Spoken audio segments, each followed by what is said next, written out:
Hello guys! Gagawa tayo today ng cheesy beef nachos. Nagisa ko ng bawang sibuyas. Then, inad ko na yung ground beef natin. Konting mantika lang yung ginamit ko sa pagigisa dahil mamaya magmamantika rin naman yung ground beef natin. Hinalo-halo ko lang siya. And then, nag-add ako ng salt, ng pepper, 1 teaspoon of soy sauce, and 1 teaspoon of taco seasoning. Nag-add din ako ng 1 tablespoon of sugar para mag-balance lang yung lasa nila. And then, minix-mix ko lang hanggang sa ma-incorporate na lahat ng ingredients. Ginisa-gisa ko lang siya hanggang sa medyo nagmantika na yung ground beef.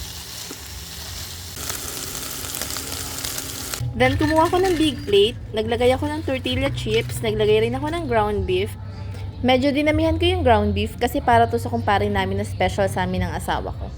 Yan, dahil meron daw silang session tonight. So, naglagay rin ako ng tomatoes, ng pipino, and then ng cheese. Cheddar cheese yung ginamit ko dyan para mas masarap. At syempre, mas maraming cheese, mas masarap yung inuman nila, di ba? Then, nag-drizzle ako ng cheese sauce and soon ituturo ko sa inyo yung version ko ng paggawa ng cheese sauce. And that's it! Super cheesy beef nachos. Thanks for watching!